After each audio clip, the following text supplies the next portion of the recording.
अस्सलामुअलैकुम बच्चों। तो आज जो है केमिस्ट्री का मतलब अगर हम नंबरिंग के हिसाब से देखें तो तीसरा होना चाहिए, बट बीच में मैंने एक छोटा सा लेक्चर डाला था जो शॉर्टकट टू बॉन्डिंग कॉन्सेप्ट्स था। तो आज जो है हम वो एमसीक्यूज़ कर रहे हैं जो केमिस्ट्री के अंदर बहुत ज़्यादा रिपीटेड है। तो like share and subscribe my channel, ठीक है। सो स्टार्ट करते हैं। बिस्मिल्लाहिर्रहमानिर्रहीम। अच्छा, ये ज़्यादा एमसीक्यूज़ जो है ना आज रिकॉल के हैं। ज़्यादा रिकॉल का मतलब ये है कि मेमोरी रिलेटेड है, ठीक है। कुछ चीज़ों में मैं बताऊंगा क्या कॉन्सेप्ट है, लेकिन ये है कि बच्चा तुम लोग ने सिर्फ सुनना है। ये नोट्स तुम लोगों को मिल जाएंगे, लिंक मैं नीचे शेयर कर दूंगा यूट्यूब वीडियो पे। अच्छा, a mole of a substance contain dash amount of particles, ठीक है। कितने पार्टिकल्स, सही है। तो बेसिकली अगर, ठीक है, देखो मोल्स आया क्यों, ठीक है। एक सिंपल सा सवाल ही होता है, सर मोल्स हमने यूनिट बनाया क्यों। देखो, अगर फॉर सपोज 6.02 इंटू 10 की पावर 23, ठीक है, समझना मेरी बात, पेन्स होंगी, ठीक है। तो मैं उसको क्या बोलूँगा, 1 मोल्स ऑफ पेन, ठीक है। तो हमने बेसिकली क्या एक यूनिट बता दिया कि भाई अगर इतनी अमाउंट होगी किसी भी चीज़ की तो वो 1 मोल कहलाएगा। सिंपल, पहले ये बात समझो, ठीक है। तो अगर ये कह रहा है कि 1 मोल है, आ मोल का मतलब 1 मोल ऑफ अ सब्सटेंस है, तो उसमें कितने पार्टिकल होंगे, तो उसमें 6.02 इंटू 10 की पावर 23 पार्टिकल्स होंगे। तो इधर बताओ 10 की पावर 23 वाला कौन सा है, ठीक है, ये है, ठीक है। So option C is your right answer. Simple, देखो मोल्स का कॉन्सेप्ट। अब बच्चों अगला सवाल ये है कि सर इतनी पेन्स वगैरह सर हम नॉर्मल उसमें क्यों इस्तेमाल नहीं करते हैं। अरे भाई इतनी अमाउंट से डील ही नहीं करना पड़ता हमें, ठीक है। लेकिन जब आप एटम के लेवल पे जाते हो, ठीक है, अगर आप 12 ग्राम कार्बन ले लो, ठीक है, तो आपको पता चलेगा कि उसके अंदर 6.02 इंटू 10 की पावर 23 एटम्स ऑफ कार्बन है, ठीक है। सो बेसिकली वहाँ पे हम बोलते हैं कि ये 1 मोल, ठीक है, 1 मोल क्या है हमारा, कार्बन है, ठीक है। या 1 मोल इसको बोल दो कार्बन एटम्स हैं, ठीक है। तो बेसिकली इस तरह, ठीक है, मतलब बेसिकली एटम लेवल पे, केमिस्ट्री लेवल पे इतने अमाउंट ऑफ पार्टिकल्स, इतने अमाउंट ऑफ एटम्स, इतने अमाउंट ऑफ मॉलिक्यूल से तुम डील करते हो। तो तुम्हारी आसानी के लिए हमने इस अमाउंट को 1 मोल कर दिया, ठीक है। सिंपल कॉन्सेप्ट है। तो option C is the right answer, ठीक है बच्चों। अब नेक्स्ट सवाल पे बढ़ते हैं। Which one of them is used as an automobile antifreeze, ठीक है। तो अब सबसे पहले तो मैं सबके स्ट्रक्चर बना देता हूँ। देखो साथ साथ मैं समझता हूँ कि हम जो भी कर रहे हैं ना, तो साथ साथ हमें क्या बोलते हैं, सारी इंपॉर्टेंट चीज़ें ना क्या करनी चाहिए, जो जो इम्पोर्टेंट चीज़ें वो साथ साथ पढ़ लेनी चाहिए। सो बेसिकली हमारे लिए आसान हो जाएगा, बाकी चीज़ें भी तुम साथ साथ याद करते चले जाओगे, ठीक है। तो अब इथेनॉल की बात करते हैं हम, ठीक है। सो इथेनॉल, ठीक है, ईथ मीन्स 2 कार्बन। सो इथेनॉल कुछ इस तरह दिखता है हमें, ठीक है। ऑल जो अल्कोहल ग्रुप है वो OH ग्रुप होता है, हाइड्रोक्साइल ग्रुप होता है। So this is basically ethanol, ठीक है। अब यहाँ रिकॉल का काम है, मुझे पता है, बस आप लोगों को याद करवाना है, लेकिन एक दफ़ा स्ट्रक्चर भी देख लो साथ साथ। सो बेटा दिस इज़ इथेनॉल, ठीक है।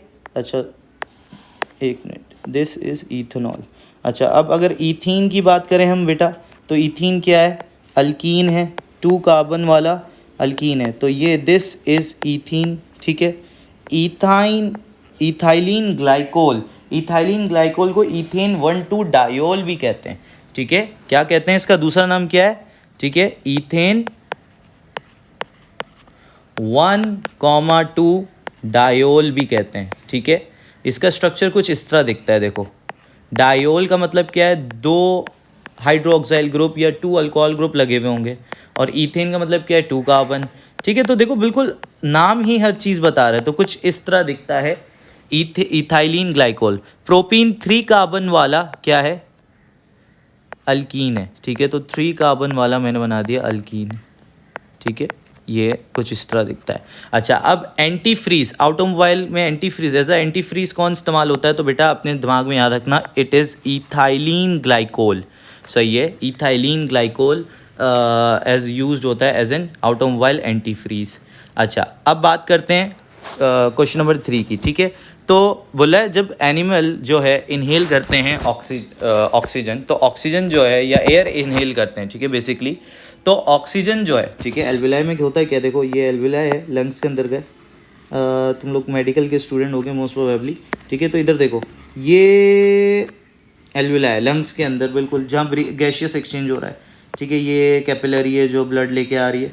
तो यहाँ से तुम एयर लेके आए, एयर के अंदर ऑक्सीजन ज़्यादा है और इधर ऑक्सीजन क्या है, कंपैरेटिवली कम है, ठीक है। तो ऑक्सीजन मूव करती है from higher concentration to lower concentration, ठीक है। अब ये ऐसा क्यों हो रहा है, ठीक है। So basically concentration basically gas की कैसे डिटरमाइन हो रही है, थ्रू इट्स पार्शियल प्रेशर, सही है। अगर मैं कहता हूँ ऑक्सीजन का पार्शियल प्रेशर कहीं कम है तो मीन्स उसकी कंसनट्रेशन भी वहाँ पे क्या है, कम है, सही है। गैस की बात कर रहा हूँ ना मैं। सो बेसिकली बस इतना याद रखो, इधर देखो, पार्शियल प्रेशर ऑफ गैस से रिलेटेड किसने बेसिकली ये लॉ दिया था, तो बेटा ये डाल्टन्स लॉ था, पार्शियल प्रेशर ऑफ गैस से रिलेटेड, ठीक है। ये याद रखना है आपने, ठीक है। चार्ल्स लॉ, ठीक है। पास्कल लॉ ने तो ये कहा था कि बेसिकली अगर एक क्लोज कंटेनर है और तुमने प्रेशर एक्सर्ट किया फ्लूइड के अंदर, तो वो हर एंड पे आपको सेम प्रेशर आपको अफेक्ट होता हुआ नज़र आएगा, लगता हुआ नज़र आएगा। चार्ल्स लॉ ने कंपैरिजन करवाया था, ठीक है। अच्छा, सो बेसिकली जो पार्शियल प्रेशर की बात की थी गैसेस की, वो डाल्टन्स लॉ ने बात की थी। सो बेसिकली बेटा ये छोटी छोटी बातें तुम लोग ने याद रखनी है। अच्छा, ये तो बड़ा आसान क्वेश्चन है। देखो आज मैं सारे रिकॉल वाले करवा रहा हूँ तो जल्दी जल्दी होंगे। A reaction with a tendency of occurring in forward and backward direction simultaneously, यानी बेसिकली एक रिएक्शन ले लेते हैं, N2 + 3H2 2NH3 Haber process में, अमोनिया फॉर्मेशन में। तो बेटा ये रिएक्शन फॉरवर्ड डायरेक्शन में भी जा रहा है और बैकवर्ड डायरेक्शन में भी जा रहा है और साइमल्टेनियसली हो रहा है, ये एक साथ हो रहा है काम। यानी जितनी तेज़ी से अमोनिया फॉर्म हो रही है उतनी तेज़ी से अमोनिया बेसिकली इतना समझो कि डीकम्पोज भी हो रही है। तेज़ी से या रेट भी इक्वल नहीं है, उसकी बात नहीं की। मैं ये कहना चाह रहा हूँ कि फॉरवर्ड रिएक्शन भी हो रहा है और बैकवर्ड रिएक्शन भी हो रहा है साइमल्टेनियसली। तो इस तरह के रिएक्शन को क्या कहते हैं, और जब इस तरह का साइन बने तो बेटा किस रिएक्शन में ऐसा साइन बनता है, यूँ करके अगर और ज़्यादा अच्छी तरह दिखाऊँ इस तरह, बेटा these type of reactions are reversible reaction. So वो यही पूछ रहा है कि इस तरह के रिएक्शंस को क्या कहते हैं, रिवर्सिबल रिएक्शन, ठीक है। इसकी एक और एग्जांपल है SO2 + O2, एक और रिवर्सिबल रिएक्शन है SO3, ठीक है। यहाँ हाफ लगा दो, ठीक है। अब अगला सवाल, रेट डिटरमाइनिंग स्टेप, ठीक है। बेसिकली रेट डिटरमाइनिंग स्टेप किसी भी केमिकल रिएक्शन का जो एक स्टेप से ज़्यादा स्टेप में हो रहा है, यानी हम जनरली तो ओवरऑल रिएक्शन देख रहे होते हैं ना कि ये हमने रिएक्टेंट डाला, ये प्रोडक्ट बन गया, बट समटाइम्स होता है ये कि वो रिएक्शन जो है मल्टी स्टेप से गुजरा होता है। अभी मैं एक एग्जांपल देता हूँ, 2 स्टेप रिएक्शन, ठीक है। पहले मैं तुम लोगों को ओवरऑल रिएक्शन दिखाऊंगा किस तरह दिखता है, ठीक है। थोड़ा सा हम थिकनेस ऑफ पेन बढ़ा लें। अच्छा, सो ओवरऑल रिएक्शन दिखाता हूँ। ये देखो, ये समझो नाइट्रोजन मोनोऑक्साइड ऑक्सीजन से रिएक्ट कर रही है, ठीक है।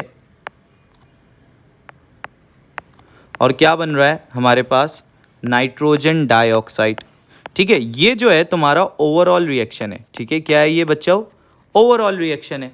लेकिन अगर देखा जाए तो it's a multi step reaction. अगर मैं इसको तोड़ के देखूं, इसके मैकेनिज्म में जाऊं, डिटेल में जाऊं, तो मुझे ये बात नज़र आएगी कि देयर आर 2 स्टेप। सबसे पहला है स्टेप 1, ठीक है। क्या होगा, ये नाइट्रोजन मोनोऑक्साइड जो है आपस में 2 मॉलिक्यूल मिल के, ठीक है, क्या बनाएंगे, ठीक है, समझना मेरी बात, क्या बनाएंगे, N2O2, ठीक है।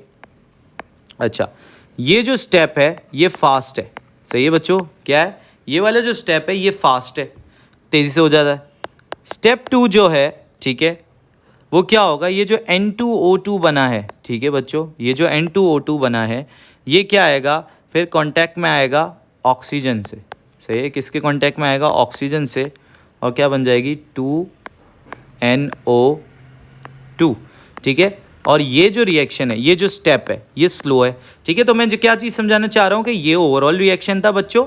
जब मैं इनके स्टेप्स पे गया तो there are 2 steps, more than 1 steps में हो रहा है रिएक्शन।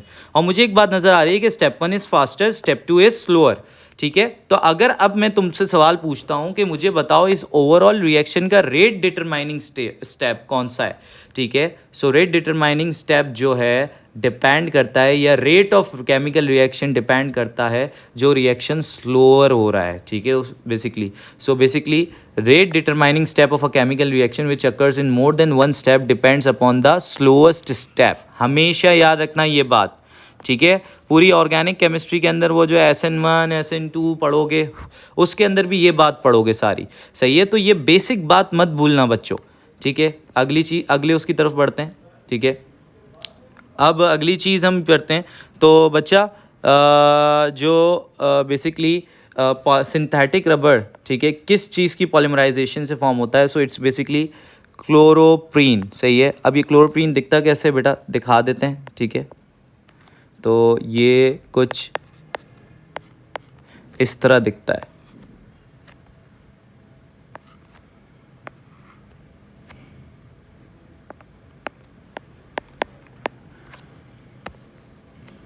एक मिनट, हाँ, अब ये कंप्लीट हो पहले, ठीक है. तो यहाँ आएगा H, यहाँ लगेगा Cl, ठीक है. सो क्लोरोप्रीन की पॉलीमराइजेशन होगी, ठीक है. सो आपको क्या मिलेगा, synthetic rubber. So polymerisation of chloroprene, ठीक है. कुछ चीज़ें आपने रिकॉल के तौर पे याद रखनी है बच्चों यहाँ पे.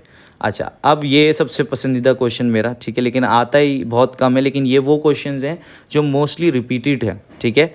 तो बेसिकली बोले correct structure of 2,2 dimethyl butane बताओ. अच्छा बच्चों, मैं इसमें ना बच्चों को हमेशा कहता हूँ कि देखो सिंपल सी बात ये है कि दिस इज़ प्रीफिक्स, ठीक है. ये डाईमीथाइल तक प्रीफिक्स है, ये सब प्रीफिक्स आपको आइडेंटिफाई कर रहा है, ठीक है. बेसिकली ब्रांच बता रहा है.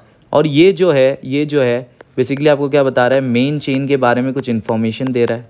तो हमेशा बच्चों मेन चेन पहले बनाया करो. Butane, meth eth pro but, 4 carbon की मेन चेन है, ठीक है. 1 2 3 4. और एन क्या बता रहा है कि ये मेन चेन के अंदर डबल बॉन्ड नहीं, ट्रिपल बॉन्ड नहीं, सिंगल बॉन्ड है. कार्बन कार्बन के दरमियान क्या है, सिंगल बॉन्ड है. अच्छा, अब क्या है, 2,2 डाईमीथाइल. इसका मतलब क्या है कि सेकंड नंबर कार्बन पे, यानी इस मेन चेन के सेकंड नंबर कार्बन पे दोनों तरफ मीथाइल ग्रुप लगे हुए हैं. तो ये सेकंड कार्बन पे आपने क्या लगा दिया, मीथाइल ग्रुप लगा दिए, ठीक है.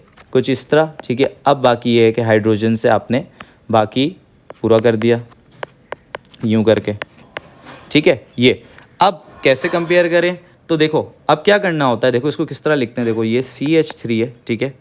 तो ये मैंने लिखा CH3, ठीक है.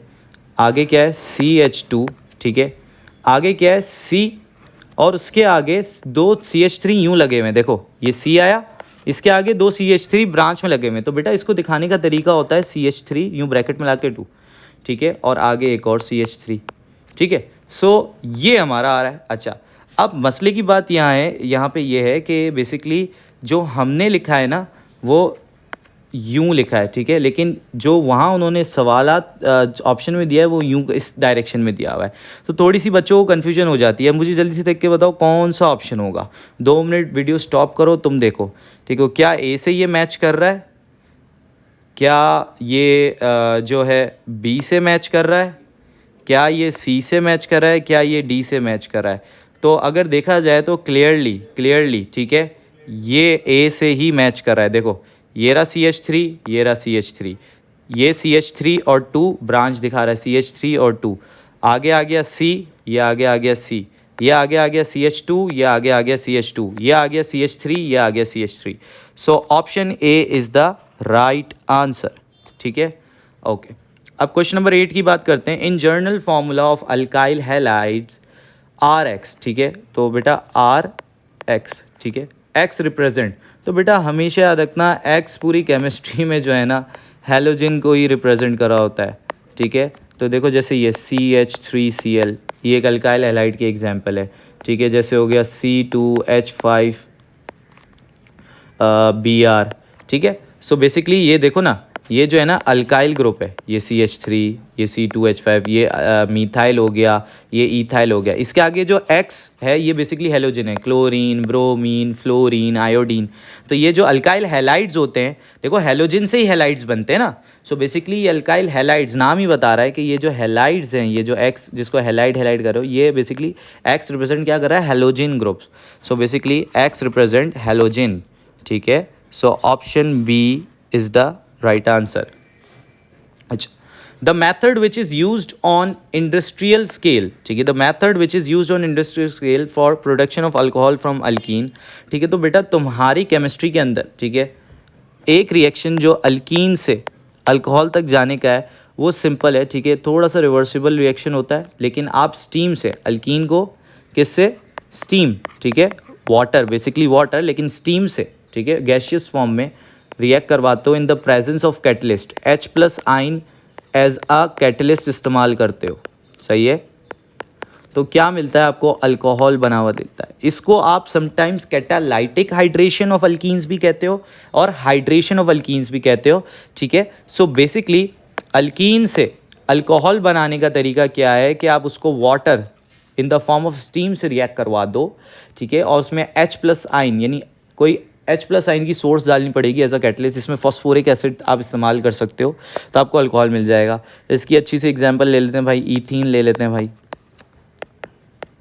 ईथीन को रिएक्ट करवाते हैं, ठीक है, तो क्या बनेगा, इथेनॉल, ठीक है, बीच का एक बॉन्ड टूटेगा, ठीक है, और एक तरफ OH आ जाएगा और एक तरफ H आ जाएगा, ठीक है। सो इथेनॉल, सो बोल रहा है इंडस्ट्रियल स्केल पे प्रोडक्शन ऑफ अल्कोहल अल्कीन से कैसे होती है, तो इट्स बेसिकली हाइड्रेशन। हाइड्रेशन क्यों कह रहे हैं, पानी ऐड हो रहा है अल्कीन में, इस तरह समझ लो, ठीक है। सो हाइड्रेशन ऑफ अल्कीन्स। अच्छा, अब बात करते हैं हाइब्रिडाइजेशन की। बच्चों मैंने तुम लोगों के लिए हाइब्रिडाइजेशन का लेक्चर जो है ना इससे पहले अपलोड किया है, तो आई होप जिसने देखा होगा अच्छी तरह उसको आइडिया होगा। अच्छा, मैंने उसमें तुम लोगों को बिना स्ट्रक्चर बनाए, ठीक है, किसी भी चीज़ की हाइब्रिडाइजेशन निकालना सिखा दी थी, लेकिन फॉर सपोज तुम्हें पता है कि एल्डिहाइड ग्रुप में, ठीक है, समझना मेरी बात, ठीक है, एल्डिहाइड ग्रुप में कार्बन, ठीक है, जो कार्बन है उसकी हाइब्रिडाइजेशन कितनी है वो निकालनी है तुमने, ठीक है, यानी देखो ये होता है ना एल्डिहाइड ग्रुप, तो ये है, ठीक है, एक तरफ हाइड्रोजन लगा हुआ और एक तरफ ये बेसिक स्ट्रक्चर ऑफ एल्डिहाइड है। तो इस कार्बन की जो एल्डिहाइड ग्रुप वाला है उसकी हाइब्रिडाइजेशन कितनी है, ठीक है। तो हम कार्बन की बात कर रहे हैं, तो बेटा हम जी की वैल्यू निकालेंगे। अब जी की वैल्यू का एक नया फॉर्मूला बता रहा हूँ, जिस अगर तुम्हें स्ट्रक्चर पता हो तो तुम सिंपल सा ये फॉर्मूला इस्तेमाल कर सकते हो, नंबर ऑफ सिग्मा बॉन्ड, सही है, plus lone pair on central atom, ठीक है, ये फॉर्मूला इस्तेमाल कर सकते हो। सिग्मा बॉन्ड क्या होते हैं, जो सिंगल बॉन्ड होते हैं, ठीक है। तो अगर ये देखें C डबल बॉन्ड O में, तो बेटा ये कार्बन की अगर मैं बात कर रहा हूँ तो कार्बन का एक बॉन्ड तो सिग्मा है, दूसरा क्या है, पाई है। तो पाई को कंसिडर नहीं करना है जी की वैल्यू निकालते हुए, तो एक सिग्मा इधर है, एक सिग्मा इधर है, एक सिग्मा इधर है, तो बेटा नंबर ऑफ सिग्मा बॉन्ड तो कितने, 3 है, ठीक है, plus lone pair on central atom, carbon की बात हो रही तो कार्बन के पास कोई लोन पेयर है नहीं, बेटा कार्बन के आखिरी शेल में होते ही 4 हैं और चारों बॉन्डिंग में उसने लगा दिए हैं, so there are no lone pair, so आपने लिख दिया 0। सो जी की वैल्यू क्या आई, 3। बच्चा मैंने आपको एक टेबल दिया था उस लेक्चर के अंदर, ठीक है, पिछला लेक्चर ज़रूर देखो, ठीक है। मैंने बताया था अगर जी की वैल्यू 2 आ रही है तो हाइब्रिडाइजेशन sp है, जी की वैल्यू 3 आ रही है तो sp2 है, जी की वैल्यू 4 आ रही है तो sp3 है, एंड फर्दर ऑन। तो अभी हमारी जी की वैल्यू क्या आ रही है, 3 आ रही है, तो कार्बन की हाइब्रिडाइजेशन क्या होगी बेटा, sp2, सही है। अच्छा, अब बात करते हैं आगे, which of the following centres are present in carbonyl group. बेटा carbonyl group aldehyde and ketone में होता है, तो बेटा इसकी बात कर रहा है कि कार्बोनाइल ग्रुप में, ठीक है, एक ऐसे ही बना लेते हैं, कार्बोनाइल ग्रुप में बेसिकली ये जो C डबल बॉन्ड O वाला ग्रुप है इसके अंदर बेसिकली कौन कौन से सेंटर प्रेजेंट होते हैं। बेटा ये ऑक्सीजन जो है ना हाईली इलेक्ट्रोनेगेटिव है, तो ये अपनी तरफ पेयर खींच लेता है, तो ये पार्शली नेगेटिव हो जाता है, ये पार्शली पॉजिटिव हो जाता है। अब समझना मेरी बात, जो पार्शली नेगेटिव है वो बेसिकली किस तरह बिहेव करता है, न्यूक्लियोफाइल, सही है, किस तरह बिहेव करता है, ये न्यूक्लियोफाइल। तो हम कह सकते हैं कि न्यूक्लियोफिलिक सेंटर तो है, ठीक है, पार्शियली पॉजिटिव, ठीक है, जो इलेक्ट्रॉन डेफिशिएंट जिसको आप कहते हो, ठीक है, बेसिकली ये बिहेव करता है एज एन इलेक्ट्रोफिलिक सेंटर, सही है। सो बेसिकली कार्बोनाइल ग्रुप में, कार्बोनाइल कंपाउंड में तो आपको दोनों चीज़ें नज़र आ रही हैं, न्यूक्लियोफिलिक सेंटर भी नजर आ रहा है, इलेक्ट्रोफिलिक भी, और इलेक्ट्रोफिलिक मींस इलेक्ट्रॉन डेफिशिएंट भी कह सकते हो। सो बेटा ये तीनों बातें आपको नजर आ रही है, ठीक है। ये इलेक्ट्रोफिलिक को फर्दर एक्सप्लेन किया हुआ है थर्ड ऑप्शन ने। So all of these is the answer here, सही है। आपको सब मतलब सारे ऑप्शन यहाँ पे करेक्ट हैं। अब बात करते हैं फर्दर आगे, question number 12, solubility of कार्बो oxalic acid. अच्छा, अब यहाँ पे सिंपल सी बात ये है बेटा, देखो जो कार्बन चेन होती है ना बेटा, वो नॉन पोलर होती है, ठीक है, और जो वाटर है वो पोलर होता है। याद रखना नेचर बहुत इंपॉर्टेंट है। तो सेम नेचर वाले ना डिसॉल्व हो जाते हैं इजीली, मतलब पोलर कंपाउंड्स, पोलर सॉल्वेंट यानी जैसे वाटर, उसके अंदर इजीली डिसॉल्व हो जाते हैं। अगर तुम नॉन पोलर यानी कार्बन चेन जैसे जैसे बढ़ाते जाओगे, ठीक है, तो होगा क्या, सॉल्युबिलिटी क्या होती चली जाएगी, कम होती चली जाएगी। सो वो यही कह रहा है, इसका ऑप्शन बी राइट आंसर है कि कार्बोक्सिलिक की सॉल्युबिलिटी डिक्रीज होती है जैसे जैसे मॉलिक्यूलर मास बढ़ाते जाते हो। यानी जैसे फॉर सपोज ये पहला कार्बोक्सिलिक एसिड है, ठीक है, तो इसमें कार्बन चेन इतनी है नहीं, ठीक है, सो ये ज़्यादा सॉल्युबल होगा। लेकिन अगर फॉर सपोज मैंने कार्बन चेन इंक्रीज़ कर दी यूँ करके, ठीक है, अगला बना लिया, ये क्या हो गया, मीथेनोइक एसिड, ये हो गया इथेनोइक एसिड, और एक और बना लेते हैं प्रोपेनोइक एसिड, ठीक है। सो देखो कार्बन चेन इंक्रीज होती जा रही है, ठीक है। सो कार्बन चेन जैसे जैसे इंक्रीज होती जाएगी, सॉल्युबिलिटी वैसे वैसे डिक्रीज हो जाएगी। तो कार्बन चेन इंक्रीज मतलब ये मॉलिक्यूलर मास कैसे बता रहा है बेटा, मॉलिक्यूलर मास भी बढ़ रहा है ना, कार्बन बढ़ता जा रहा है, कार्बन हाइड्रोजन ऐड होते जा रहे हैं। सो बेसिकली ओवरऑल मास, मॉलिक्यूलर मास जो है कंपाउंड का बढ़ता चला जाएगा। सो वही कहने का मकसद है कि मॉलिक्यूलर मास से यहाँ पे आप क्या दिमाग लगाओगे कि कार्बन चेन इंक्रीज हो रही है कार्बोक्सिलिक की। ये देखो CH3 है, CH3 CH2, ठीक है, और यहाँ पे सिर्फ हाइड्रोजन लगा हुआ है कार्बोक्सिलिक ग्रुप से। So methanoic acid, ethanoic acid, propanoic acid, जैसे बढ़ाते जाओगे कार्बन चेन या मॉलिक्यूलर मास, ठीक है, सो सॉल्युबिलिटी क्या होगी बेटा, डिक्रीज होती चली जाएगी, बिकॉज ये जो चेन है ये नॉन पोलर है, सही है। सो बेसिकली आप जितनी कार्बन चेन बढ़ाओगे उतना क्या होगा, सॉल्युबिलिटी डिक्रीज होगी। So decrease with increase in molecular mass. अच्छा, phenol is a dash liquid बेटा, डीलिक्विसेंट। बेटा ये एब्जॉर्ब करता है मॉइस्चर, क्या करता है, डीलिक्विसेंट का मतलब क्या है, मॉइस्चर एब्जॉर्ब करे जो, ठीक है। सो सिंपल ये डीलिक्विसेंट फिनोल, ठीक है। अच्छा, ये मेमोरी वाला है, ये रिकॉल वाला क्वेश्चन है बेटा, कुछ क्वेश्चंस रिकॉल वाले हैं, ठीक है। अच्छा, अब बात करते हैं थायोनाइल क्लोराइड, ठीक है। सो बेसिकली बच्चा थायोनाइल क्लोराइड सबसे पहले दिखता किस तरह है, ठीक है, पहले तो सवाल पढ़ते हैं, ठीक है। Thionyl which gases are produce when alcohol reacts with thionyl chloride. तो बेटा थायोनाइल क्लोराइड बेसिकली कुछ इस तरह, याद होगा तुम लोग PCl3 PCl5 से रिएक्शन करवाते थे अल्कोहल का, और बेसिकली तुम्हें हेलोजन अल्केन्स बनाने होते थे, तो बेसिकली अल्कोहल से तो तुम ये इस्तेमाल करते थे। सो उसमें एक रिएजेंट था, वो थायोनाइल क्लोराइड था, जो कि कुछ इस तरह दिखता था, ठीक है।